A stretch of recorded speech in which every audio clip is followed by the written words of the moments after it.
আসসালামু আলাইকুম। নাহিদ সুয়েশ কুকিং রুমে স্বাগতম জানাচ্ছি আজকের রেসিপিতে। আজকে একটি মজার রেসিপি তৈরি করব, আর এটা আমি আজকে আমার ইফতারের টেবিলে একটা ইফতার হিসেবে থাকবে। রেসিপিটা হচ্ছে, এটাকে আপনারা চিংড়ির বিরিয়ানি বা চিংড়ি পোলাও যে কোনো নামেই ডাকতে পারেন, তবে রান্নাটা হবে সম্পূর্ণ আমার নিজের মতো করে। তো এই রান্নাটা দেখার জন্য আপনাদের আমন্ত্রণ জানাচ্ছি। আসুন দেখা যাক কিভাবে রান্না করি। আমি একটি ফ্রাই প্যান নিয়েছি, হাঁড়ি। এর মধ্যে আমি সয়াবিন তেল এবং সরিষার তেল মিক্সড করে 1/4 কাপের বেশি তেল নিয়েছি। এই তেলটা একটু গরম হতে দিয়ে আমি এর মধ্যে 2 টুকরা দারচিনি ব্যবহার করছি। এরপরে আমি এর মধ্যে দিয়ে দেব কয়েকটা ফ্যাটানো এলাচ। এখানে আমি 4টা ফ্যাটানো এলাচ নিয়েছি। এলাচটা নিয়ে ওর মুখটা ছিঁড়ে এর মধ্যে দিয়েছি। চুলার ভলিউম কিন্তু এখন লো আছে, হাই করিনি, একদমই মিউটে আছে। এরপরে আমি হাতে একটুখানি জয়িত্রী নিব। এই জয়িত্রীটা আমি হাত দিয়ে যতটা সম্ভব গুঁড়ি গুঁড়ি করে নেব, নিয়ে গরম তেলের উপরে দিয়ে দেব। এতে করে পোলাও বা টাইপের যে খাবারগুলো থাকে, এই খাবারগুলো খুব সুন্দর ফ্লেভার আসে। এরপরে কয়েকটা লবঙ্গ দিয়ে দেব, 4টা লবঙ্গ, 2টা তেজপাতা মাঝখান থেকে ছিঁড়ে এর মধ্যে দিয়ে দিলাম। দিয়ে এবার এই মশলাগুলো নাড়াচাড়া করে এর থেকে একটা ফ্লেভার নিয়ে আসতে হবে। ইতিমধ্যে আমি চুলার আঁচটা একটু বাড়িয়ে দিয়েছি। এবার আমি 1 কাপ পেঁয়াজ কুচি নিয়েছি। এই পেঁয়াজটা আমি এত সুন্দর করে ভাজবো, ভাজাটা একটু লালচে হয়ে যাবে, কিন্তু এইটা যেন পুড়ে না যায় বা বেরেস্তা মতো হয়ে না যায়, আমি এদিকে খেয়াল রাখবো। যখন এটা হলদে বা লালচে মতন হয়ে গেছে, মানে আরেকটু হলেই এই বেরেস্তা হয়ে যাবে, ঠিক সেই সময় আমি এর মধ্যে চিংড়ি মাছ দিয়ে নেব। আমি এই বড় চিংড়িগুলো একটু লেজ রেখেছি, আর আমার গুনে এর মাথাগুলো পড়ে গেছে, কিন্তু পেছন থেকে শিরাটা আমি ফেলে দিয়েছি। দিয়ে আমি এর মধ্যে মাছগুলো ভেজে নেব। ভালো করে নাড়াচাড়া করে ভাজতে থাকবো। আমি এর মধ্যে কিন্তু এখনো পর্যন্ত কোনো রকম পানি ব্যবহার করিনি। আর উঁচু করে 1 চামচ লবণ দিয়ে দিলাম। এই একবারই লবণ দেব, আমি কিন্তু আর কোনো লবণ দেব না। দিয়ে এটাকে আমি ভেজে নিচ্ছি। চিংড়ি থেকে যে পানিটা বেরোবে, এই পানি দিয়ে আমি কষিয়ে নেব মশলাগুলো। আর সবথেকে বড় কথা, যে আমি বিরিয়ানি বা পোলাও যাই করি, এই একবার ভাজবো একবার তুলবো, এটা কিন্তু আমি করব না। এটা আমি আমার মন মতো রান্না করছি। এবার ঝাল, কাঁচা ঝাল দিলাম 8-10টা, আর লেবুর রস দিয়ে দিলাম। অত্যাধিক টক হয়, ওটা আমি 1 টেবিল চামচ দিয়েছি। আর ঘ্রাণও আছে, 2 টেবিল চামচ দিয়ে দিয়েছি টমেটো কেচাপ, আমার নিজের হাতে তৈরি করা। এরপরে সব কিছু দিয়ে নাড়াচাড়া করে এর মধ্যে দিয়ে দেব জিরার গুঁড়া, ধনিয়ার গুঁড়া।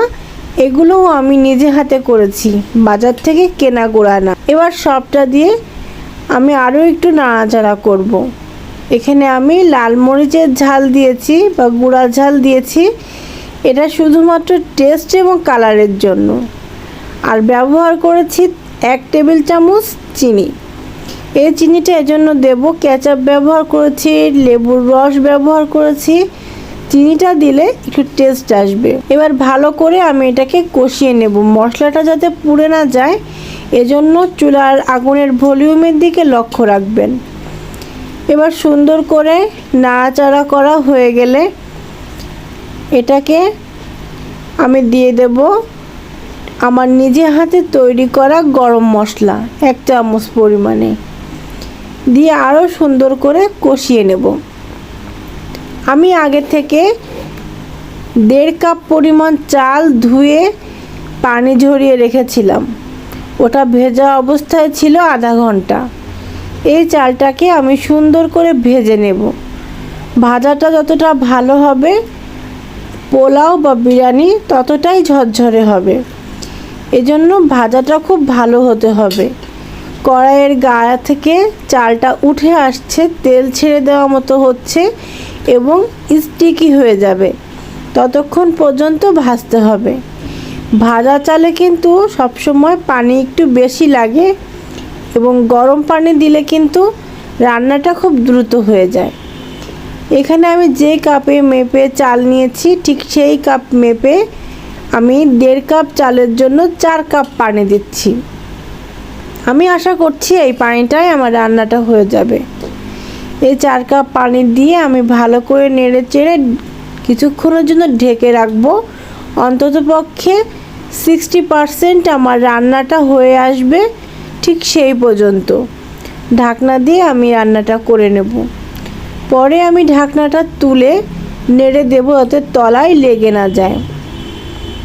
এই সময় আমি এর মধ্যে আপনারা এবার পানির বদলে দুধ দিতে পারেন, নারকেলের দুধ দিতে পারেন, ইচ্ছা টক দই দিতে পারেন। তো আমি এখানে এগুলো ব্যবহার করব না। আমি এখানে দিয়ে দিলাম 1/2 কাপ পরিমাণে কোরানো নারকেল। এবং এই নারকেলটা এমনই যে এখানে এটা দিয়ে দুধ বানানো যায় না, এটা ডাবের থেকে একটু অন্যরকম মোটা শাঁসালা এটা। আর দিয়ে দেব 1 চা চামচ গোলমরিচের গুঁড়া দিয়ে নাড়াচাড়া করে এটাকে আমি ঢেকে রেখে দেব। তারপরে আমি দেখব যে এটা রান্না কত দূর পর্যন্ত হলো। তো এখন যে পর্যায়ে আছে এই পর্যায়ের উপরে গেলে বারবার নাড়াচাড়া করলে রাইসটা ভেঙে যেতে পারে। চিনি গুঁড়া চাল ছোট ছোট হলেও ভাতগুলো কিন্তু অনেক বড় হয়। এবার নাড়াচাড়া করে আরেকটু পরে আমি এখান থেকে ঢেকে রেখে দেবো পানিটা শুকানোর জন্য। এবার উঠিয়ে আমি এর মধ্যে ব্যবহার করব নারকেল কুচি করা এবং বাদাম কুচি করা, দিয়ে দেব লেমন জেস্ট, লেবু ঘ্রাণের জন্য। আর সেই সাথে আমি এর মধ্যে ব্যবহার করব কেওড়া জল 1 চা চামচ এবং দিয়ে দেব একটু ঘি। ঘিটা এখানে অপশনাল, না দিলেও চলে, কারণ চিংড়ি মাছের বিরিয়ানি থেকে এমনিতেই অনেক সুন্দর ঘ্রাণ বের হবে, তাই ঘিটা অপশনাল। কেওড়া জলটা দিলাম একটু শাহি ফ্লেভার আসার জন্য। এবার 1 টেবিল চামচ পরিমাণ ঘিটা দিয়ে আমি নাড়াচাড়া করে এটা এখন যেটুকু ভেজা ভেজা আছে এটা এভাবে করে আমি দমে রেখে দেব। ফিরে আসব আপনাদের সামনে পরিবেশন করতে। এই যে আমার কত ঝুরঝুরে এবং সুন্দর চিংড়ি মাছের বিরিয়ানি বা চিংড়ি মাছের পোলাও হয়ে গেছে। চালটা ঝুরঝুরে হয়েছে, দেখতেই পাচ্ছেন। তো এভাবে করে আমি কোনো ডেকোরেশন করলাম না, এভাবে করে আপনাদের সামনে দেখালাম। এই ছিল আমার আজকের রেসিপি। রেসিপিটি যদি ভালো লেগে থাকে তাহলে অবশ্যই কমেন্টে জানাবেন আর আমার জন্য দোয়া করবেন। সুস্থ থাকবেন, ভালো থাকবেন। সম্পূর্ণ ভিডিওটি দেখার জন্য আপনাদের সকলকে জানাচ্ছি আন্তরিক অভিনন্দন। আমার জন্য দোয়া করবেন আর আমার পাশে থাকবেন। ধন্যবাদ সবাইকে।